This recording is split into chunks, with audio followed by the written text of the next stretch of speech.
সুপ্রিয় দর্শক, আমন্ত্রণ জানাচ্ছি বাংলা ভিশনের প্রতিদিন আয়োজন সংবাদপত্র সংবাদভিত্তিক বিশ্লেষণ অনুষ্ঠান ফ্রন্ট পেজে। আপনাদের সঙ্গে আছি আমি রিশান নাসরুল্লাহ। আর আলোচনার জন্য আমার সঙ্গে স্টুডিওতে অতিথি হিসেবে রয়েছেন খায়রুল আনোয়ার, সিনিয়র সাংবাদিক। আপনাকে অসংখ্য ধন্যবাদ উপস্থিত হওয়ার জন্য। আমরা আলোচনায় যাব, তবে যাবার আগে দৈনিক পত্রিকার হেডলাইনগুলো একটু দেখে নিই। শুক্রবারের প্রথম আলো, ভেন্যু না বদলালে বিশ্বকাপে খেলবে না বাংলাদেশ, ভোটের প্রচার হলো শুরু, বিএনপি বিদেশে পালায় না তারেক রহমান, বেসরকারি ট্যাক্সের নামে চাঁদাবাজি চলবে না শফিকুর, নির্বাচনে কোটিপতি প্রার্থী 891। দৈনিক আমার দেশ, উৎসাহ উদ্দীপনায় ভোটের প্রচার শুরু, দিল্লি নয় পিন্ডি নয় সবার আগে বাংলাদেশ, সিলেটে নির্বাচনী সমাবেশে তারেক রহমান, আমরা চাঁদা নেব না, কাউকে চাঁদাবাজি করতেও দেব না শফিকুর রহমান। দৈনিক ইত্তেফাক, ব্যালট ডাকাতির নতুন ষড়যন্ত্র চলছে তারেক রহমান, ভারতে খেলতে যাচ্ছে না বাংলাদেশ, চাঁদা নেব না, চাঁদাবাজি করতেও দেব না শফিকুর রহমান। সমকাল, যাদের ৭১-এ দেখেছি তাদের নতুন করে দেখার কিছু নেই, নির্বাচনী জনসভায় তারেক রহমান, ভারতে বিশ্বকাপ খেলতে যাবে না বাংলাদেশ। ওয়াশিংটন পোস্টের প্রতিবেদন, একসময় নিষিদ্ধ জামায়াতের সঙ্গে বন্ধুত্ব চায় যুক্তরাষ্ট্র। যুগান্তর, প্রথম দিনই প্রতিশ্রুতির ফুলঝুরি, নির্বাচনী সমাবেশের শীর্ষ নেতারা, ধানের শীষকে বিজয়ী করলে দেশের মানুষ স্বাবলম্বী হবে, সিলেটের সমাবেশে তারেক রহমান। দিল্লি নয় পিন্ডি নয় সবার আগে বাংলাদেশ, এটি মানবজমিনী শিরোনাম। নির্বাচিত হলে 10 দল ইনসাফের বাংলাদেশ গড়ে তুলবে শফিকুর রহমান। বাংলাদেশের নির্বাচন নিয়ে ওয়াশিংটন পোস্টের রিপোর্টে চাঞ্চল্য। কালের কণ্ঠ, ভারতে বিশ্বকাপে যাচ্ছে না বাংলাদেশ, নির্বাচনী হলফনামা বিশ্লেষণ টিআইবির, অর্থ পেশিশক্তি ও ধর্মান্ধতার কাছে নারী প্রতিনিধিত্ব জিম্মি। সংসদ নির্বাচনের আনুষ্ঠানিক প্রচার যুদ্ধের প্রথম দিন। দৈনিক কালবেলা, না ভোটে নাড়া দিচ্ছে একটি পক্ষ, নির্বাচনে 1981 প্রার্থীর মধ্যে 891 জনই কোটিপতি, গ্রাম থেকে শহর সর্বত্র ছড়িয়ে পড়ল উৎসব। বাংলাদেশ প্রতিদিন, ভোটের উৎসব মুখর প্রচার, রমজানের আগেই সক্রিয় বাজার সিন্ডিকেট। দেশ রূপান্তর, প্রচারে প্রচারে ভোটে বসন্ত, দেশের মানুষকে ভালো রাখবো, সিলেটে তারেক রহমান, নারী পুরুষ মিলে দেশ গড়ব, মিরপুরে জামায়াত আমির, বিশ্বকাপকে না বাংলাদেশের। নয়া দিগন্ত, সরব নির্বাচনী মাঠ, প্রতিশ্রুতি ও দলীয় শক্তি প্রদর্শনের প্রতিযোগিতা শুরু, ষড়যন্ত্র ঠেকাতে সর্বোচ্চ ব্যবস্থা। দৈনিক ইনকিলাব, নবী করিম সাল্লাল্লাহু আলাইহি ওয়াসাল্লামের ন্যায় পরায়ণতায় দেশ চালাবো, ভোটারদের কাছে বেহেশতের টিকিট বিক্রি স্পষ্টতই শিরক ও গুরুতর গুনাহ, সিলেটে তারেক রহমান। মন্ত্রণালয়ের দায়িত্ব ফেলে উপদেষ্টারাও ভোটের মাঠে। বণিক বার্তা, দেশে হালাল পণ্য বাজার পাচ্ছে না, ওয়াশিংটন পোস্টের প্রতিবেদন, জামায়াতের সঙ্গে বন্ধুত্ব চায় যুক্তরাষ্ট্র, ফেসিবাদের মধ্যে ভোট ডাকাতির ষড়যন্ত্র চলছে, সিলেটে Tarique Rahman. Daily star, nation steps into campaign feast, record crore rich candidates in race, no scope to send team to India, Asif Nazrul. Daily observer, Tarique launches BNP's pool campaign from Silet, Dr. Shafiq kicks off Jamaat election campaign from Mirpur rally. New Age, Islamic Party candidates hit record high, Bangladesh will not play in India. মোটা থেকে এই ছিল আমরা নির্বাচনী যে উৎসব শুরু হয়েছে, অর্থাৎ প্রার্থীরা বাছাইয়ের পরে যে প্রচার প্রচারণা শুরু হয়েছে সেটির এই মূলত পত্রিকার শিরোনামগুলোতে জায়গা পেয়েছে। তারেক রহমান, বিএনপি চেয়ারম্যান, তিনি সিলেট থেকে প্রচার প্রচারণা শুরু করেছেন এবং তার যে বক্তব্য, যে নতুন করে দেশ গড়ার যে বক্তব্য, এই নির্বাচনী প্রচার অন্যদিকে জামাত ইসলামীকে নিয়েও বেশ আগ্রহ রয়েছে মানুষের মধ্যে। তারাও বলছেন যে দেশ গড়ার ব্যাপারে তারা অগ্রগামী এবং নারী পুরুষ মিলে দেশ গড়বেন। তাদের এই বক্তব্যগুলোকে কীভাবে বিশ্লেষণ করবেন? গতকাল থেকে আনুষ্ঠানিকভাবে নির্বাচনী প্রচার শুরু হয়েছে। 2008 সালের পর আর তো ওইভাবে নির্বাচন আমরা জানি যে একতরফা নির্বাচন হয়েছে 2014 সালে, 2018 সালে রাতের ভোট, 2024 সালে তো আমিরামি নির্বাচন, শেষে দীর্ঘ প্রায় 17-18 বছর পর একটা নির্বাচন হতে যাচ্ছে। তো সেই হিসেবে কালকে থেকে আনুষ্ঠানিক প্রচার শুরু হয়েছে। আপনার বিএনপি তাদের ঐতিহ্য অনুযায়ী হযরত শাহজালাল রাদিয়াল্লাহুর মাজার জিয়ারতের মাধ্যমে তারা সেটা শুরু করে। বেগম খালেদা জিয়া এভাবে শুরু করতেন নির্বাচনী প্রচার 1991 সাল, 96 সাল বা পরবর্তী যে নির্বাচনগুলোতে তারা বিএনপি অংশ নিয়েছে, তারই অংশ হিসাবে উনি মাজার জিয়ারত আগের রাত্রে করলেন, কালকে উনি আপনার সিলেটের থেকে আনুষ্ঠানিক নির্বাচন প্রচার শুরু করে এবং সেখানে তার দলীয় বক্তব্য, দলীয় অবস্থান, তারপরে নির্বাচনে প্রতিপক্ষ যে তাদেরকে কিছু সমালোচনা, এই ধরনের বক্তব্য দিয়েছে। আবার অন্যদিকে জামায়াতে ইসলামের আমির, উনি ঢাকার আসন থেকে একটি আসন থেকে প্রতিনিধিত্ব করছেন, উনি ওনার সেই আসন থেকে উনি বক্তব্য দেওয়ার মাধ্যমে, সমাবেশ করার মাধ্যমে প্রচার শুরু করে। এনসিপি একটু ভিন্নভাবে করেছে, তারা শেরে বাংলা, ফজলুল হক, হোসেন শহীদ সোহরাওয়ার্দী, এদের মাজার জিয়ারত এবং কাজী নজরুল ইসলাম এবং এনসিপি ইনকলাব মঞ্চের যিনি মুখপাত্র ছিলেন শরীফ ইসলাম আল হাদি, যিনি আততায়ীর গুলিতে নিহত হন এবং তিনি কিন্তু সম্ভাব্য প্রার্থী ছিলেন ঢাকা ৮ আসনের। তফসিল ঘোষণার পরদিনই তাকে গুলিবিদ্ধ করে এবং পরে উনি মারা যান। তো তার মাজার জিয়ারতের মাধ্যমে তারা নির্বাচনের প্রচার শুরু করেছে। তো একটি বিষয় বলতে হবে, নির্বাচন নিয়ে যে এক ধরনের সংশয়, শঙ্কা ছিল বা এখনও কারাগারের মধ্যে আছে, কিন্তু এই প্রচার শুরু হওয়ার ফলে দেখা গেল যে না, নির্বাচন এক ধাপ আমার মনে হয় নির্বাচনের দিকে এগিয়ে গেল এবং এই প্রচার তখন আপনার শেষ দিন পর্যন্ত অব্যাহত থাকবে, যার মতো করে। ঢাকার বাইরে প্রধান দলগুলো তাদের নেতৃবৃন্দ সফর করবে, সমাবেশে ভাষণ দেবে। তো দলগুলো আনুষ্ঠানিকভাবে তাদের কিছু রূপরেখা ঘোষণা করেছে, কিন্তু এখন পর্যন্ত তারা কিন্তু আনুষ্ঠানিকভাবে কোনো ইশতেহার ঘোষণা করেনি। এরপর হয়তো ইশতেহার ঘোষণা করা হবে। আর এই কেন্দ্রীয় নেতাদের পাশাপাশি দলের যে মূল নেতৃত্ব, তাদের বাইরে যারা প্রার্থীরা প্রতিদ্বন্দ্বিতা করছেন বিভিন্ন দল থেকে, তারা কিন্তু কিছু আগে থেকে, বেশ কিছু আগে থেকে কিন্তু তারা এক ধরনের জনসংযোগ কিন্তু করছিল তারা এই আনুষ্ঠানিক প্রচারের শুরুর আগে, কিন্তু নির্বাচনী আচরণবিধিতে নিষেধাজ্ঞা থাকায় তারা আনুষ্ঠানিকভাবে শুরু করতে পারেনি। কিন্তু গতকাল থেকে সেটা শুরু হয়ে গেছে। তখন সারা দেশে একটা নির্বাচনের যে প্রচারের এবং গণসংযোগের যে অভিযান, সেটা আমার দিন দিন আরো বাড়তে থাকবে আর কি। নির্বাচনের মানে উৎসব হয়তো ছড়িয়ে পড়ছে, কিন্তু তার মধ্যে একটা শঙ্কা তো কাজ করছে। আমরা গতকালকে দেখছি ঢাকার কেরানীগঞ্জে একজন গুলিবিদ্ধ হয়েছেন, এর আগে আমরা দেখছি নির্বাচনী প্রার্থী গুলিবিদ্ধ হয়ে মারা গেছেন। অর্থাৎ এর ফলে সেই শঙ্কাটি নির্বাচন বানচালে বা নির্বাচনের সময় যে সন্ত্রাসী কার্যক্রম, সেটি শঙ্কা তো থেকেই যাচ্ছে। একই সঙ্গে যদি আমরা দেখি যে বড় রাজনৈতিক দলগুলো, বিদ্রোহী প্রার্থীরা মাঠে রয়েছেন, অর্থাৎ প্রতিটি আসন কেন্দ্রিক সংঘর্ষ বাড়ার সম্ভাবনা আছে কিনা? হ্যাঁ, এটাকে আপনি যেটি বলেছেন, এটাকে উড়িয়ে দেওয়া যায় না। কারণ গত রাতে কিন্তু ওইখানে কেরানীগঞ্জে আমানুল্লাহ আমানের যে নির্বাচনী এলাকা, ওনার এলাকায় একজন গুলিবিদ্ধ হয়েছে এবং তাকে হাসপাতালে ভর্তি করা হয়েছে। তারপর যে বললাম, ওসমান হাদি তো সম্ভাব্য প্রার্থী ছিলেন, উনি গুলিবিদ্ধ হয়ে নিহত হলেন এবং জায়গায় জায়গায় কিন্তু কিছু বিচ্ছিন্ন ঘটনা বলেন এটা হচ্ছে। তো যে উৎসবমুখর পরিবেশে প্রচার শুরু হয়েছে, কিন্তু পাশাপাশি এই সংখ্যাটা কিন্তু থেকে যাচ্ছে। এবং আইন শৃঙ্খলা নিয়ে একটা কথা বলতে হয়, এই ব্যাপারে কিন্তু মানুষের মনে একটা জনমনে আশঙ্কা রয়ে গেছে। কারণ অবৈধ অস্ত্রের একটা বড় অংশ কিন্তু উদ্ধার করা যায়, যে সরকারও স্বীকার করেছে। স্বরাষ্ট্রমন্ত্রী বিভিন্ন সময় বলেছেন যে সব অস্ত্র উদ্ধার করা যায়নি, পুরস্কার ঘোষণা করা হয়েছে, উদ্ধার। এটা একটা বড়। এবং এক্ষেত্রে সন্ত্রাসী যে গ্রুপগুলো আছে, আন্ডারওয়ার্ল্ড যেটা আছে, তারা হয়তো আস্তে আস্তে সক্রিয় হচ্ছে, অনেকে হয়তো তাদেরকে অপব্যবহার করতে পারে। তো সেক্ষেত্রে সরকারের দায়িত্ব হচ্ছে নির্বাচনে পূর্ণ নিরাপত্তা বিধান করা। এবং অনেকে তো আবার আপনার গানম্যান দেওয়া হয়েছে অনেক প্রার্থীকে, একটা নিরাপত্তার ঝুঁকি যেমন আছে এবং নির্বাচন অনুষ্ঠানের পরিস্থিতি কী দাঁড়াবে, আমার মনে দ্রুত সরকারকে এই বিষয়ে করা উচিত, যে একটা জনমনে যাতে আশঙ্কাটা দূর হয়ে যায় জনমনে। কারণ তারাই তো ভোট দেবেন, তারা তো ভোট দেওয়ার জন্য অপেক্ষা করছে, আর প্রার্থীরাও চাচ্ছেন তাদের নিরাপত্তা। কালকেও আপনার নাটোরের দিকে একজন বিএনপি সমর্থক, একজন অধ্যাপক, তাকে গলা কেটে হত্যা করা হয়েছে।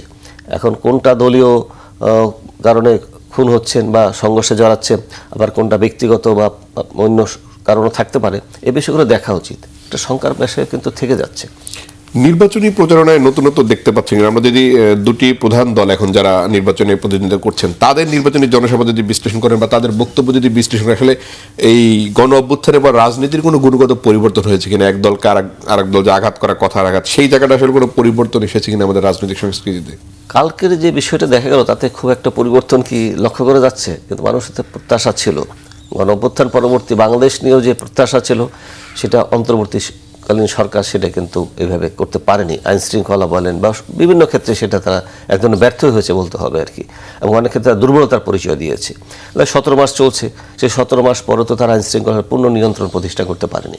এবং প্রচারের ক্ষেত্রে আপনি দেখবেন যে কালকেই কিন্তু আক্রমণ শুরু হয়ে গেছে বক্তব্য দেওয়ার মাধ্যমে, যেটা হয়তো অনেকের বিভিন্ন সময় কিন্তু বিভিন্ন দল থেকে বলা হয়েছিল যে আমরা বিভাজনের রাজনীতিতে আর যাব না, যার যে কর্মসূচি থাকবে, যার যে রাজনৈতিক এজেন্ডা থাকবে, সেভাবে জনগণের কাছে যাবে, জনগণ যাদেরকে বেছে নেয় তারাই সরকার গঠন করবে, এই ধরনের বক্তব্য কিন্তু দল থেকে দেওয়া হয়েছিল। এবং একটা বেগম খালেদা মারা যাওয়ার পর আমরা যেটা দেখেছি বিভিন্ন দল থেকে যে সহমর্মিতা প্রকাশ করা হয়েছে, যাওয়া হয়েছে, তারেক রহমানের সাথে সাক্ষাৎ করা হয়েছে। তো এখন কালকে দেখা গেল ভিন্ন চিত্র দেখা গেল এক ধরনের। তো সেক্ষেত্রে প্রধান আমরা যদি জোট হিসেবে দুইটা ধরতে পারি, বিএনপির নেতৃত্বাধীন একটি জোট আর দিকে জামাত ইসলামের নেতৃত্বাধীন একটা জোট। তো সেখান থেকে অনেকে বেরিয়ে গেছে, তো বিশেষ করে ইসলামী আন্দোলন বেরিয়ে গেছে, এনসিপি তাদের সাথে আছে। এনসিপি তো অনেক ক্ষেত্রে কিছু কিছু ক্ষেত্রে তারা আক্রমণাত্মক ছিল বা এখনও আছে আর কি। তো সেই ক্ষেত্রে যেটা প্রত্যাশা ছিল যে তাদের মানে কর্মসূচিটা কি, মানুষ সেটা জানতে চায়। কিন্তু সবচেয়ে বড় কথা কি, গত 17 বছর যে স্বৈর শাসন ছিল তার অবসানের পর দেশ আগামী দিনে কীভাবে চলবে, কর্মসংস্থান একটা বড় ধরনের বিষয়, হ্যাঁ, বেকার সমস্যা, অর্থনৈতিক সমস্যা, তার জনজীবনের নিরাপত্তা, অনেক ইস্যু রয়েছে। কিন্তু এই ব্যাপারে মানুষ কিন্তু সুস্পষ্ট, মানে কথার ফুলঝুরি, এখানে একটা কথা হেডলাইন আছে, কথার ফুলঝুরি না, কথামালার রাজনীতি না, মানে বাস্তব ভিত্তিক কি হতে পারে, মানুষ সেটার দিকে কিন্তু তাকিয়ে আছে আর কি, প্রত্যাশা নিয়ে আছে যে সেদিকে বক্তৃতার মাধ্যমে প্রচারও যেন সে নতুনত্ব থাকে। সেই নতুনত্ব কালকে মাত্র শুরু হয়েছে, আমাদের আগামী আরো কয়েকটা দিন দেখতে হবে যে আসলে। কিন্তু আমি যদি সুনির্দিষ্ট করে বলি যে বিএনপি এবং জামাত একসময় জোট ছিল, তারা সরকার গঠন করেছে, যুগপৎ আন্দোলনও করেছে তারা একসঙ্গে, কিন্তু তখন যেমন এখন তারেক রহমান বলছেন 71-এ জামাতের ভূমিকা মানুষ দেখেছে, আমরা দেখেছি, তাদেরকে ভোট না দেওয়ার জন্য। আবার একই পক্ষে সঙ্গে জামাত ইসলাম আবার বলছেন যে আমরা চাঁদাবাজ বা এই ধরনের দলকে চাইনি, বিএনপিকে তারা বলছেন। এই যে পারস্পরিক যে এক ধরনের সমালোচনা, সেটি তারা যখন জোট করেন তখন কি তাদের মনে ছিল না এগুলো, বা সেই জিনিসগুলো তারা কি স্মরণ করছেন না? মানে তাহলে কিভাবে মানুষের কাছে যারা যাবেন রাজনীতির জায়গাটা? কথা আপনাকে বলি, সে পুরনো কথা বলতে হয়, রাজনীতির শেষ কথা বলে কোনো কিছু নেই। একসময় অবশ্য জোট সঙ্গে ছিল 1991 সালে বিএনপি আসন সংখ্যার দিক থেকে সরকার গঠনের জন্য প্রয়োজন, তাতে কিছুটা তাদের কম ছিল সদস্য সংখ্যা, তখন কিন্তু জামাত তাদেরকে সমর্থন দিয়েছে। আবার 2001 সালে নির্বাচনে তারা জোট সঙ্গী হিসেবে 4 দলীয় জোট নির্বাচন করেছে এবং তাদেরকে মন্ত্রিত্ব দেওয়া হয়, যেটা নিয়ে পরে অনেক সমালোচনা হয়েছে আর কি। তো যাই হোক, তো সেই হিসেবে তারা এই আন্দোলনও কিন্তু, এই যে আন্দোলনও কিন্তু এক ধরনের তাদের ভিতরে, যদিও মানে একসাথে জোট ছিল না ওইভাবে, প্ল্যান্টে করেছে, কিন্তু একটা ভালো ইয়ে ছিল তার ভিতরে। তো এখন নির্বাচনে এসে এখন মানে বিএনপি তো এর আগে একাধিকবার ক্ষমতায় গিয়েছে, তারা ক্ষমতা প্রত্যাশী বড় দল হিসেবে। জামাতও এবার তাদের দিক থেকে তারা মনে করে যে না, তাদের একটা ভালো সম্ভাবনা তৈরি হয়েছে ক্ষমতায় যাওয়ার। সে তার প্রতিপক্ষকে ঘায়েল করার চেষ্টা করবে, বক্তৃতা দিয়ে বিভিন্নভাবে ঘায়েল করার চেষ্টা করবে। সেটারই হয়তো কিছু নমুনা আমরা কালকে বক্তৃতা বিবৃতিতে দেখেছি, জনসভাগুলোতে যে আক্রমণ করা আর কি।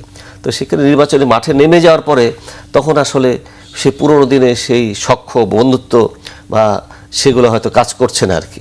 এখন দিন দিন এটা হয়তো আর বাড়বে, হয়তো আমার ধারণা যে এগুলো হয়তো বাড়তে পারে। তবে আমরা ভিন্ন কিছু আশা করি, আমরা বিভাজনের রাজনীতি না, তাদের নিজস্ব এজেন্ডা থাকবে, কিন্তু দেশের মানুষ আশা করে বিভাজনটা যাতে কম হয়। এমনি আমাদের সমাজ বা রাষ্ট্র কিন্তু অনেকভাবে বিভাজিত হয়ে আছে।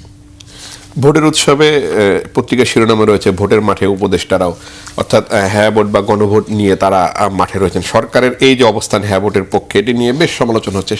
এই সমালোচনার সুযোগ আছে কিনা? সরকার তো বারবারই বলছে সরকার গণভোটের পক্ষে প্রচারণা করতে পারে, হ্যাঁ ভোটের পক্ষে প্রচারণা করতে পারে। এটা তো এক ধরনের বিতর্ক হচ্ছে, অনেকে প্রশ্ন তুলছেন যে সরকার এটা করতে পারে না। বিশেষ করে সরকার তো জনগণের উপর ছেড়ে দেবে, জনগণ কোথায় যায় ভোট তারা কোন দিকে দেবে। কিন্তু সরকার যেহেতু বলছে যে এই সরকার গঠিত হয়েছে জুলাই অভ্যুত্থানের চেতনা নিয়েই তারা গঠিত হয়েছে সরকার, তো সেই চেতনার জন্য তো হয়েছে, জুলাই সনদ হয়েছে। তো সেটাকে বাস্তবায়ন করা, সেই জুলাই সনদটাকে এক হিসেবে করার জন্য তারা এটার পক্ষে নিয়েছে এবং উপদেষ্টারা ব্যাপকভাবে ঢাকার বাইরে, আপনি দেখবেন পত্রিকা খুললে যে প্রতিদিনই বিভিন্ন উপদেষ্টা কিন্তু বিভিন্ন জায়গায় যাচ্ছে এবং ভোটের পক্ষে। তো এটা হচ্ছে, সমালোচনা হচ্ছে। যেমন ব্যাংকগুলোকে নির্দেশ দেওয়া হয়েছে তারা যেন এক্ষেত্রে ব্যানার বা বিভিন্নটা নিয়ে প্রচার চালায় আর কি। এটা নিয়েও যে ব্যাংকগুলোকে কেন এইভাবে নির্দেশ দেওয়া হচ্ছে, তো এটা নিয়ে সমালোচনা হচ্ছে। তো সরকার অবশ্য সুস্পষ্টভাবে তাদের অবস্থা নিয়ে নিয়েছে যে তারা হ্যাঁ ভোটের পক্ষে। আর এখন গণভোটে এখন বিষয় আছে একটা, সেটা হচ্ছে যে গণভোটে একই সাথে হওয়াতে, যেমন প্রেস সেক্রেটারি বলেছেন প্রধান উপদেষ্টার, যে ভোটের ফল ঘোষণা বিলম্বিত হতে পারে, একই দিন 2টা ভোট হবে এবং শেষ পর্যন্ত যে ভোটের দিন কী দাঁড়ায় সেটাও একটা ব্যাপার আছে আর কি, যে একই সাথে 2টা ভোট, এটা সাধারণত হয় না। গণভোটে এটাকে হয়েছে, কিন্তু একই দিনে গণভোটটা হয় না। এটা একটা বড় ধরনের এবং জটিল বিষয় হয়ে উঠতে পারে আমার কাছে মনে হয়েছে। আর সরকার এই ভূমিকা নিয়ে সমালোচনা হচ্ছে, কিন্তু সরকার তার অবস্থান সুস্পষ্ট করেছে এবং প্রধান উপদেষ্টা নিজেও, আপনি জানেন, জাতির উদ্দেশ্যে ভাষণ দিয়ে কয়েকদিন আগে উনি নিজেও বলেছেন গণভোটের পক্ষে রায় দেওয়ার জন্য বলেছেন, কারণ তারা জুলাই সনদের গ্যারান্টি চাচ্ছেন বাস্তবায়নের। একই দিনে ভোটের ফলে অর্থাৎ দুই ভোটার গণভোট কিংবা জাতীয় নির্বাচনে ভোটের একটা নেতিবাচক প্রভাব পড়ার সম্ভাবনা আছে কিনা? দেখা গেলো কোনো জায়গায় ভোট কম পড়লো, কোনোটায় পড়লো না, এরকম সম্ভাবনা আছে কিনা? এটা তো উড়িয়ে দেওয়া যাচ্ছে না, কারণ এটা মানুষ সাধারণ পর্যায়ে এটা কতটুক মানে ধরুন তৃণমূল পর্যায়ে বা গ্রাম পর্যায়ে গণভোটের ব্যাপারে মানুষের উৎসাহ কতটা আছে। সরকার প্রচার চালাচ্ছে হয়তো এই জন্যে যে জনগণকে উৎসাহিত করার জন্য, তো সেই উৎসাহ কতটুক থাকবে শেষ পর্যন্ত, এবং একই দিনে দুইটা ভোট দেওয়া একই সাথে, এটা না দেখা পর্যন্ত বোঝা যাচ্ছে না। এমনিতে বিভিন্ন বিষয়ে প্রশ্ন উঠেছে, যেমন পোস্টাল ব্যালট নিয়ে এক ধরনের একটা বিতর্ক ইতিমধ্যে হয়ে গেছে। এটা একটা নতুন সংযোজন হয়েছে, প্রবাসীরা দেবেন, এখানে যারা সরকারি কর্মকর্তা তারা পোস্টাল ভোট দেবেন, এটাও একটা হিউজ ব্যাপার। কিন্তু তারপরে আবার গণভোট, তো এই বিষয়গুলোকে কিছুটা জটিলতার দিকে নিয়ে যেতে পারে হয়তো আমার ধারণা। আমরা যদি টিআইবির বিশ্লেষণটা একটু করি, যে 1981 প্রার্থীর মধ্যে 891 জন কোটিপতি, যেটি গত সরকারগুলোর সময় আলোচনা হয়েছিল যে ব্যবসায়ীদের দখলে চলে গেছে সংসদ, এটি আসলে সেটিরই একটা অনুমতি কিনা, যে সেটিরই এক ধরনের অগ্রগতি কিনা, যে আরও বেশি বাড়লো এরকম, বা এবং ঋণ খেলাপিদের সংখ্যাটা বেশ বেশি, আইনের ফাঁক ফোকর গলে ঋণ খেলাপিরা যথেষ্ট পরিমাণে 42 জন ঋণ খেলাপি মাঠে রয়েছেন। এবার এটা কিন্তু এবার প্রত্যাশিত ছিল না, সবাই প্রত্যাশাগুলো ছিল এটা ভিন্ন রকম কিছু হবে আর কি। যারা ঋণ খেলাপি, দ্বৈত নাগরিকত্ব, বিশেষ করে যারা ঋণ খেলাপি তাদের ব্যাপারে যে না, কিন্তু এদের অনেকে পার পেয়ে গেছে কিন্তু উচ্চ আদালতের নির্দেশ হোক বা যে হোক। এবং আপনি লক্ষ্য করে থাকবেন, একজন নির্বাচন কমিশনারকে বলেছিলেন যে হ্যাঁ টাকা দিয়ে দিন, পার করে দিলাম এবার, তো এটাও তো ঠিক কাঙ্ক্ষিত না। এতে নির্বাচন কমিশনের ভূমিকাটাও ক্ষুণ্ণ হয়েছে কিনা আসলে এই বক্তব্য, যে পার করে দিলাম? হ্যাঁ, এটা তো ক্ষুণ্ণ হয়েছে, এটা নিয়ে সমালোচনা হচ্ছে। তো এইভাবে তো একটা নির্বাচন কমিশনকেও তো এবার ভিন্নভাবে সবাই দেখতে চেয়েছিল, তো তারা একটা কঠোর অবস্থানে থাকবে। কিছু ক্ষেত্রে তারা করেছে, 2-3টা ক্ষেত্রে দেখলাম যে অনেকে তারা প্রার্থীতে ফিরিয়ে দেয়নি, আবার যা অনেকে দিয়েছে। এখন কোন ক্রাইটেরিয়া দিয়েছে আবার দেয়নি সেটা নিয়ে একটা প্রশ্ন আছে। তবে এটা একটু মানে সমালোচনার বিষয় আসলে। এখন ব্যবসায়ীকে রাজনীতি করতে পারবেন না, করতে পারবেন, কিন্তু যারা সারা জীবন রাজনীতি করে আসছেন, তৃণমূল পর্যায় থেকে বিভিন্ন ঘাত প্রতিঘাত সংঘাতের বিরুদ্ধে রাজনীতিতে আসেন, তাদেরই এটা তো বেশি থাকে, রাজনীতি তারাই থাকবে। কিন্তু বিগত আমলে দেখা গেছে, বিশেষ করে গত 3টা টার্মে আমরা দেখেছি, তার আগে থাকতে আসছে ধরুন আপনার ব্যবসায়ী, আমলা, বিভিন্নভাবে তার রাজনীতিতে সংশ্লিষ্ট হয়েছে। যার জন্য একবার সরকার থেকে নিয়ম করা হয়েছিল যে সরকারি কর্মকর্তারা অবসরে যাওয়ার 3 বছরের মধ্যে তারা কোনো নির্বাচনে যেতে পারবেন না। আর ব্যবসায়ীদের একটা প্রাধান্য কিন্তু গত কয়েকটা সংসদে আমরা দেখেছি, যে ব্যবসায়ীরা একেবারে সংসদের এক ধরনের নিয়ন্ত্রণ, মানে এসে নির্বাচনের টিকিট নিয়ে 24 সাল বলেন বা 18 সালে বলেন, তাদের একটা ইয়ে ছিল। তো এবার এটা কিছুটা হতাশার ব্যাপার আসলে, যে এই যে ঋণ খেলাপি এবং ব্যবসায়ীদের একটা সংসদে আসা এবং রাজনীতিকে নিয়ন্ত্রণ করার যে একটা প্রচেষ্টা, আর এটা না হলে এবার ভালো হতো। মানুষ তো আসলে একটু ভিন্ন কিছু দেখতে চেয়েছিল। গণঅভ্যুত্থানের পরে আমরা যদি সেই পুরনো বৃত্তি আবার ফিরে যাই, সেই পুরনো ব্যবস্থার দিকে যায়, বলা হয়েছিল নতুন বন্দোবস্ত। তো নতুন বন্দোবস্ত আমরা কি দেখছি? নির্বাচন কমিশনও সেভাবে দেখছি না, দলগুলোর আচরণও সেভাবে দেখছি না। প্রার্থী মনোনয়নের ক্ষেত্রেও তো দলগুলোর সচেতন হওয়া উচিত ছিল। যেমন বড় একটি দল বলছে যে আমাদের প্রতি আসনে যে বিদ্রোহী প্রার্থী দাঁড়িয়ে গেছেন অনেকে, যে এত 3টি নির্বাচন অনেক প্রার্থী আমাদের যোগ্য প্রার্থী আছে, তো প্রার্থী বাছাইয়ের ক্ষেত্রে তারা সেইভাবে আগে থাকতে কেন সেই প্রস্তুতি নেন না যে আমাদের কোনো ঋণ খেলাপি আমাদের থাকবে না, সেটা কেন তারা নিতে পারলেন না? ঠিক বোধগম্য নয়। আপনি বলছিলেন যে ব্যবসায়ীরা রাজনীতি করতে পারবে, এটি ঠিক ব্যবসায়ীরা করতে পারবে, কিন্তু এমন বিষয় এরকম হয়েছে যে রাজনীতিটা এখন ব্যবসায় পরিণত হয়ে গেছে। সেটা বলতেছে বেশি রাজনীতি করতে পারবে না, রাজনীতি তার নিষিদ্ধ নাই তো, বাংলাদেশে ব্যবসায়ী রাজনীতি করতে পারবে না, আমলা করতে পারবে না, কিন্তু সেজন্য কিন্তু কিছু তো একটা প্রসেস থাকতে হবে, একটা প্রক্রিয়ার মধ্যে দিয়ে আসতে হবে, তাই না? যে তৃণমূল পর্যায়ে আজকে ধরুন 20, 25, 30 বছর রাজনীতি করে আসছে, একজন ব্যবসায়ী এসে সেখান থেকে হঠাৎ করে টাকা দিয়ে পার্টিতে হয়তো মোটা অঙ্কের চাঁদা দিয়ে সে একটা মনোনয়নপত্র কিনে নিল, তো এটা তো আসলে কাঙ্ক্ষিত না। রাজনীতিবিদদেরই করতে হবে, মেন প্রধানত রাজনীতিবিদরা রাজনীতি করবেন, সেখানে ব্যবসায় আসতে পারবেন না, আমলারা আসতে পারবেন, সে ধরনের কোনো কিছু আমি বলছি না, কিন্তু প্রাধান্যত রাজনীতিবিদদের থাকবে। কিন্তু অনেক ক্ষেত্রে দেখা যাচ্ছে যে ব্যবসায়ীরা অনেক ক্ষেত্রে ডোমিনেট করার একটা চেষ্টা করতেছে আর কি। আমি যদি প্রথম দিন প্রতিশ্রুতির ফুলঝুরি বলেছে একটি গণমাধ্যম, তো সেই জায়গাটা যদি আসি, যে এই যে ফ্যামিলি কার্ড দেওয়া, দুই দলের পক্ষ থেকে বলা হচ্ছে ফ্যামিলি কার্ড দেওয়া, বেকার ভাতা দেওয়া, নানান ধরনের এগুলো নির্বাচনের আগে থেকেই দলগুলো প্রতিশ্রুতি দিয়ে যাচ্ছে, কিন্তু দেশ গঠনে তাদের ভূমিকাটা কি থাকবে সেটি তো কেউ বলছে না।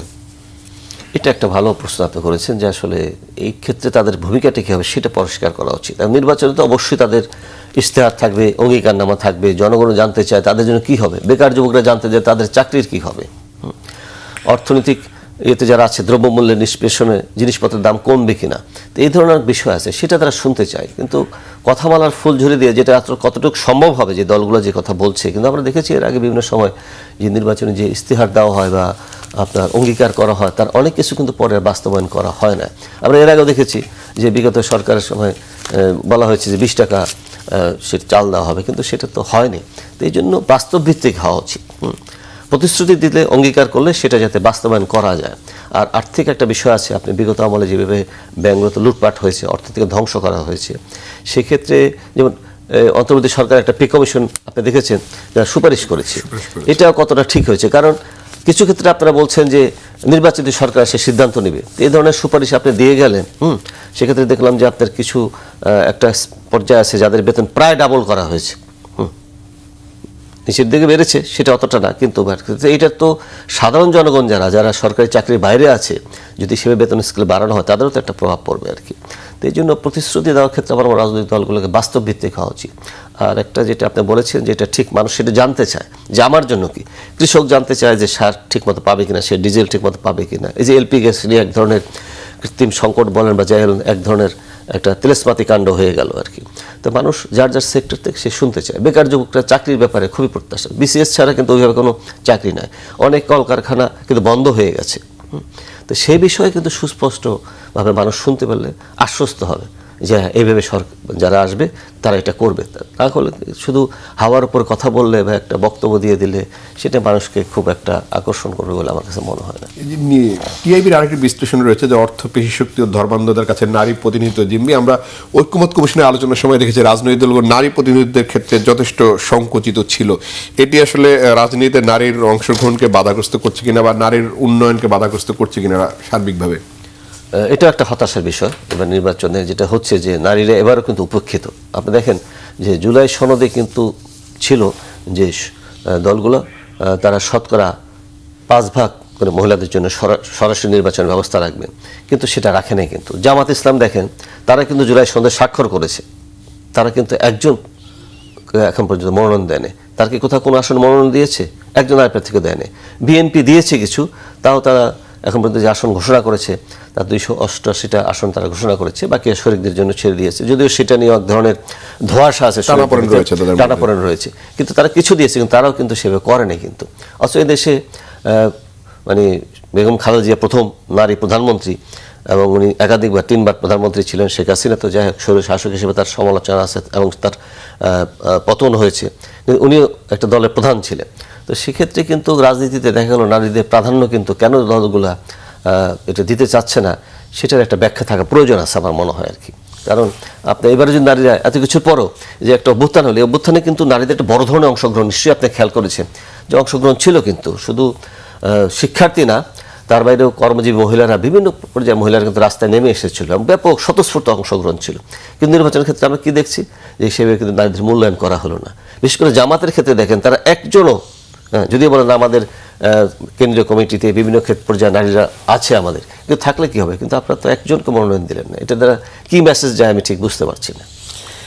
যেটি আপনি তুলছিলেন সেই জায়গাটা আমি একটা প্রশ্ন করতে চাই। দীর্ঘদিন দুজন নারী প্রধানমন্ত্রী বাংলাদেশকে নেতৃত্ব দিয়েছেন এবং এরপরে দীর্ঘ 90-এর পরে এই প্রথম মনে হয় আবার কোনো পুরুষ প্রধানমন্ত্রী পেতে যাচ্ছে বাংলাদেশ। যদি যে দলে জিতুক, দু দলের প্রধানই তো দেখা যাচ্ছে পুরুষ।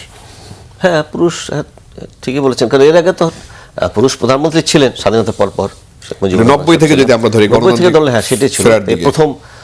এটা একটা মানে যদি হয় সেটা তো অবশ্যই হবে, কিন্তু এবার হ্যাঁ সেটাই দেখা যাচ্ছে যে দল বা জোটি জয়লাভ করুক সে পুরুষই প্রধানমন্ত্রী হতে যাবে। না ভোটের মধ্যে দিয়ে আওয়ামী লীগের ফেরার একটা চেষ্টা, এটি নয়া দিগন্ত এটি শিরোনাম করেছে এবং আমাদের যে দেশগুলো রয়েছে পার্শ্ববর্তী তাদের একটা চাপ রয়েছে, এ ধরনের একটি মন্তব্য করা হয়েছে। এটি আসলে আওয়ামী লীগের ফেরার কোনো সুযোগ আছে কিনা রাজনীতিতে, যেহেতু তার কার্যক্রম আইনগতভাবে নিষিদ্ধ বা তার যে দায় গণহত্যার পিছনে, সেই জায়গা দিয়ে উপদেষ্টারা বারবার বলছেন যে এই গণহত্যার দায় না মেটিয়ে আওয়ামী লীগ তো রাজনীতি ফিরতে পারে না, মানুষের কাছে যেতে হবে আগে আওয়ামী লীগকে। নির্বাচনে আওয়ামী লীগের ফেরার কোনো সুযোগ নেই, কারণ তাদের কার্যক্রম নিষিদ্ধ এবং তারা তখন নির্বাচনে অংশগ্রহণ করছে না। এখন নির্বাচনে এটা নিয়ে বিভিন্নভাবে মিডিয়াতে বলেন, আলোচনা হচ্ছে, টকশোতে আলোচনা হয় যে তাদের যারা ভোটার আছে, কর্মী সমর্থক যারা আছে, ভোটার যারা আছে তাদের কি হবে। ভোট দেওয়ার ক্ষেত্রে তো আর কোনো বিধিনিষেধ নেই। তো এটা নিয়েও বিভিন্ন রকম শোনা যাচ্ছে বড় দলগুলা তাদের ভোট টানার জন্য এক ধরনের চেষ্টা হতে থাকবে। আর নির্বাচন তো এখনও বেশ কিছুদিন বাকি আছে, তো ওই সময় তাদের নির্বাচনের তাদের ভূমিকাটা কি হবে, তাদের নেতৃত্বের বড় অংশ এখন পলাতক, প্রধানত তারা ভারতে আশ্রয় নিয়ে আসে, সেখান থেকে তারা বিভিন্ন সোশ্যাল মিডিয়া ব্যবহার করে বিভিন্ন রকম তৎপরতা তারা চালাচ্ছে। তো এখন নির্বাচনের ঠিক আগ মুহূর্তে তাদের ভূমিকাটা কি হয় সেটা একটা দেখার বিষয়, এবং তারা না ভোটের পক্ষে, যে পত্রিকায় নিউজ করেছে দেখেছি যে তারা না ভোটের পক্ষেই হয়তো তারা ইয়ে করবে, কারণ এই জুলাই তো আন্দোলনে তো তাদেরকে পতন ঘটিয়েছে, সরকারের দীর্ঘদিনের পতন ঘটিয়েছে, তো সেটা স্বাভাবিকভাবে তারা বিপক্ষে থাকবে। এখন তাদের কর্মী সমর্থকরা আদৌ ভোট দিতে যাবেন কিনা, ভোটাররা যারা আছেন, এটা একটা বিষয় আছে। আর ভোট দিতে গেলেও সেক্ষেত্রে তো তারা স্বাভাবিকভাবেই না ভোটের পক্ষেই ভোট দেবে, এটাই তো মানে তাদের দিক থেকে বিবেচনা করলে সেটি স্বাভাবিক। এখন নির্বাচনের ঠিক এটা বলা যাচ্ছে না, এটা ঠিক নির্বাচনের পূর্ব মুহূর্তে বোঝা যাবে যে দলীয়ভাবে তাদের কি কোনো নির্দেশনা আসে কিনা। যেহেতু কার্যক্রম নিষিদ্ধ, তারা তো প্রকাশ্যে কোনো তৎপরতা চালাতে পারছে না। আমি ওয়াশিংটন পোস্টের যদি খবরটি বিশ্লেষণ করি, সেটি আসলে কি দাঁড়াবে? বাংলাদেশ ইসলামপন্থীদের একটা উত্থান দেখছেন এবং যুক্তরাষ্ট্র তাদের সাথে সম্পর্ক সুসংহত করতে চায়, এরকম একটি বিষয় রয়েছে। হ্যাঁ, এটা একটি খবর ছাপা হয়েছে। তো উত্থান বলতে কি, এবার নির্বাচনের পরে বোঝা যাবে যে তাদের সামগ্রিকভাবে তাদের কি উত্থান হচ্ছে। এক ধরনের উত্থান তো তাদের হয়েছে রাজনীতিতে, যে আপনার সেটা কেউ কেউ এটাকে উগ্রবাদ হিসেবে চিহ্নিত করছেন বা ধর্মীয় উত্থান হিসেবে চিহ্নিত করছেন। তো ওয়াশিংটন পোস্ট, আর যেটা হচ্ছে যে আমেরিকা তো এটা করে সবসময়, তাদের তো ভূমিকা দেখেন যে তারা বিভিন্ন দেশে কি ধরনের ভূমিকা পালন করে, তাদের তো নিজস্ব স্বার্থটা তারা সবসময় প্রাধান্য দিয়ে থাকে। একটি দেশের প্রেসিডেন্টকে তারা ধরে নিয়ে গেল, এখন গ্রিনল্যান্ড কে তারা তাদের বলছে এটা তাদের খুবই প্রয়োজন, হয়তো কিনবে। এখন সর্বশেষ যে বক্তব্য দাভোসে দিয়ে এলো, সেখানে বলেছেন আমি ওইভাবে শক্তি প্রয়োগ করা হবে না, কিন্তু তার ফিনল্যান্ড চাই। আর বাংলাদেশের ক্ষেত্রেও তাদের পলিসি চেঞ্জ হতে পারে, তারা হয়তো দেখছে যে এখানে শক্তির একটা বিকাশ ঘটেছে, বড় ধরনের একটা ফ্যাক্টর হয়ে উঠছে, তো স্বাভাবিকভাবেই তারা সেটার সাথে সম্পর্ক করতে চাবে। এবং বিদেশি যে দেশগুলা এখানে রাষ্ট্রদূত আছেন বা যারা কূটনীতিক আছেন, তারা দেখবেন যে বিএনপির সাথেও তারা সাক্ষাৎ করছে, এবং একইভাবে তারা আবার জামাতের নেতার সাথেও সাক্ষাৎ করছে। হ্যাঁ, এক ধরনের ভারসাম্য রক্ষার চেষ্টা করছে তারা আর কি। তো সেখানে আমেরিকার হয়তো ভিতরে থাকতে পারে এই ধরনের একটা থাকতে পারে, যে মনে করে যে না, আগামী দিনে এই শক্তি একটা বড় শক্তি হিসাবে আবির্ভূত হচ্ছে বা ইতিমধ্যে হয়ে গেছে, তাদের কাছে যদি কোনো অ্যাসেসমেন্ট থেকে থাকে, সেই হিসেবে তাদের সাথেও সে এক ধরনের সখ্যটা রাখতে চায়। আমরা মানে গণঅভ্যুত্থানের পরের পরিস্থিতি যদি বিশ্লেষণ করা যায়, আমরা যদি ছাত্র সংসদগুলো নির্বাচন থেকে, সেখানেও ইসলাম পন্থী যে দলগুলো রয়েছে তাদের একটা বিজয় দেখছি, বা সাধারণ মানুষের মধ্যে হঠাৎ করে ইসলামপন্থী দলগুলোর প্রতি একটা আগ্রহ তৈরি হয়েছে কিনা, বা সেটি হলেও বা কেন এটি হলো? তো এটা তো সব বড় ধরনের একটা বিশ্লেষণ ব্যাপার। কেন হলো এটা ঠিক, যে ছাত্র সংসদগুলোতে একচেটে যে কটা নির্বাচন হয়েছে সবগুলোতে তার নিরঙ্কুশভাবে জয়লাভ করেছে, যেটা অনেকটা ধারণার বাইরে। যেমন ডাকসুতে ফলাফল হবে এটা কেউ ভাবে না, কিন্তু এটা হয়েছে। তো অন্য বিশ্ববিদ্যালয়ে একই রকম হয়েছে। তো সেক্ষেত্রে বিবেচনা করলে এখন জাতীয় রাজনীতি সেটা কতটুকু হবে, আবার কিছুই যে প্রভাব ফেলবে না এটা একেবারে উড়িয়ে দেওয়া যাবে না, কিন্তু যে একেবারেই প্রভাব ফেলবে না। মানুষের ওরা জামাতের দিক থেকে যেটা বলা হচ্ছে আর কি, যে আপনারা তো এই দলগুলোকে দেখেছেন, এই দলগুলোর কথা নাম উল্লেখ করে বলা হয় যে আপনারা বিএনপির শাসন দেখেছেন, আওয়ামী লীগের শাসন দেখেছেন, জাতীয় পার্টির শাসন দেখেছেন, আমাদের একবার সুযোগ দেন। আবার পাল্টা বক্তব্য আছে যে তাদেরকে তো 71 সালে তাদেরকে ভূমিকা দেখা গেছে আর কি। এ নিয়ে বিতর্ক, রাজনৈতিক অঙ্গনে বিতর্ক আর কি। এখন উত্থান যে কিছুটা হয়েছে এটা তো আপনাকে মানতেই হবে। বিশেষ করে ছাত্র সংসদ নির্বাচনে অনেকে বলে যে না, ছাত্র সংসদ নির্বাচন জাতীয় নির্বাচন কোনো প্রভাব ফেলবে না। তো ফেলবে না সেটা তো একেবারে উড়িয়ে দেওয়া যায় না, সেটা আমরা দেখব ফেললে কতটুকু ফেলবে। ধর্মভিত্তিক যে দলগুলা নির্বাচন করছে, জোট, জামাতের নেতৃত্বাধীন জোট, তারা যদি নির্বাচন জয়লাভ করে তাহলে বুঝতে ভালোভাবে তাদের উত্থান ঘটেছে, আর না হলে তারা একটা বিকল্প শক্তি হিসেবে তো থাকবে। এটি শুধু দেশে না, আমরা যদি আমাদের পাশ্চাত্য শক্তিগুলোর দিকে তাকাই, আমরা দেখছি যে গণ অভ্যুত্থানের পর দেশের ব্যবসায়ীরা জামাত ইসলামের সাথে সাক্ষাৎ করেছেন, ইভেন চীন, ভারত সহ বিভিন্ন দেশের রাষ্ট্রদূত বা ওই পর্যায়ের কর্মকর্তারা আসলে সাক্ষাৎ করেছে। এর মধ্যে দিয়ে আসলে একটা জানান দেয় কিনা তাদেরও এক ধরনের, আমি শুধু মার্কিন যুক্তরাষ্ট্রে একটি বের হয়েছে, বাকিদের কথা তো এখনো প্রকাশ পায়নি। আমাকে তো প্রকাশ পায়নি, কিন্তু তারা হয়তো এখানে সবকিছু, তাদেরও তো এখানে যখন দূতাবাসগুলো যারা আছে তাদের তো এক ধরনের মানে মূল্যায়ন আছে, খোঁজ খবর আছে, তারা জানে রাখে সেটা, সেই হিসেবে তারা হয়তো ভাবে যে না, একটা বিকল্প শক্তি, সেটা যে আপনার ক্ষমতায় যেতে হবে তা না, প্রধান বিরোধী দল তো জামাত হবে। যদি ধরে নেই যে না, নির্বাচনে তারা যদি জয়লাভ নাও করে, প্রধান শক্তি হিসাবে বিএনপি যদি সরকার গঠন করে তারা প্রধান বিরোধী দল হবে, সেই হিসেবে তো আগামী দিনের রাজনীতিতে তাদের একটা ভূমিকা থাকবে। সেই হিসেবে সেই যোগাযোগগুলা তারা রাখছে, তাদের কাছে সেই ধরনের একটা মূল্যায়ন হয়তো আছে তাদের কাছে। শেষ দিকে আছে, আমরা আলোচনা করব বিশ্বকাপকে না বাংলাদেশের। টি-20 বিশ্বকাপ ভারতে খেলতে যাবে না বাংলাদেশ। গণঅভ্যুত্থানের পর থেকে ভারতের সঙ্গে নানান ধরনের টানাপোড়েন চলছে, কূটনৈতিক টানাপোড়েন আমাদের চলমান আছে। নির্বাচন, যেহেতু গত 3টি নির্বাচনে ভারতের যে হস্তক্ষেপ, সেটি নিয়ে আসলে দেশের মানুষের মধ্যে এক ধরনের ক্ষোভ আছে এবং নতুন প্রজন্ম একদমই ভারত বিদ্বেষী একটি প্রজন্ম তৈরি হয়েছে, যেটি দিল্লি না ঢাকা স্লোগানের মধ্যে দিয়ে বারবার দেখা যাচ্ছে। অর্থাৎ এই সম্পর্কটা একটা প্রতিবেশীর সাথে এই সম্পর্কটা কেন তৈরি হলো, বা এটি আসলে সমাধানের উপায়টা কি? না, এক্ষেত্রে তো সেটা সিদ্ধান্ত হয়ে গেছে যে বাংলাদেশ এই পরিস্থিতিতে যাবে না, কিন্তু ভারতের যে ভূমিকাটা আমরা বিগত আমরা দেখতে পারি আর কি, বিশেষ করে আপনার আমরা যদি 14 সাল থেকে দেখি, তারপর 2024 পর্যন্ত ভারত তো একটি সরকারকে, আওয়ামী লীগ সরকারকে মানে একতরফাভাবে এই সরকারকে সমর্থন দিয়ে গেছে এবং ক্ষমতায় টিকিয়ে রাখার জন্য তারা কিছু ভূমিকা পালন করেছে। আপনার খেয়াল থাকার কথা, 2014 সালে যখন জাতীয় পার্টি এরশাদ নির্বাচন যেতে এক পর্যায়ে অস্বীকৃতি জানান যে উনি নির্বাচনে অংশ নেবেন না, আর বিএনপি তো নির্বাচন বর্জনের ডাক দিয়েছে, তখন কিন্তু ভারতের যে সুজাতা সিং উনি এসে কিন্তু এরশাদের উপরে এক ধরনের প্রভাব বিস্তারের চেষ্টা করেছে। তো এটা তো কোনোভাবেই কাঙ্ক্ষিত নয়। একটা দেশের নির্বাচন কি হবে, সে দল অংশ নেবে কি না নেবে, সেটা তো সম্পূর্ণ সে দলের বিষয়। সেখান থেকে দিল্লি থেকে উড়ে এসে সে সরকারের সুজাতা সিং উনি সেখানে প্রভাব বিস্তারের চেষ্টা করেছেন।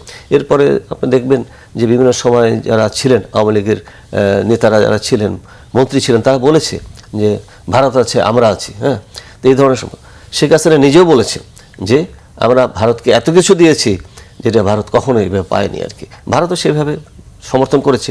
তো এই বিষয়গুলো তো মানুষের মনে স্মরণে আছে, এই বিষয়গুলো সেগুলো তো মানুষ ভালোভাবে নেয়নি যে আমার দেশে জাতীয় নির্বাচন হবে, আমরা সেটা নির্ধারণ করব। সেইভাবে একটি স্বৈরাচারী সরকারকে একতরফা সমর্থন দিয়ে গেছে। এই বিষয়টা ছিল, এটা তো মাত্র কিছুদিন আগের ঘটনা, সেই স্মৃতি এখনও মানুষের মনে রয়ে গেছে। তারপরে এই ধরনের যে মোস্তাফিজের সাথে যে আচরণটা করা হলো, তাতে খুব থাকতেই পারে, খুব থাকাটাই তো সঙ্গত। জি, আলোচনা অনুষ্ঠানের জন্য খায়রুল আনোয়ার, আপনাকে অসংখ্য ধন্যবাদ। দর্শক, ফ্রন্টিস থেকে আপনার মতো বিদায় নিচ্ছি। ভালো থাকবেন, সুস্থ থাকবেন, আল্লাহ হাফেজ।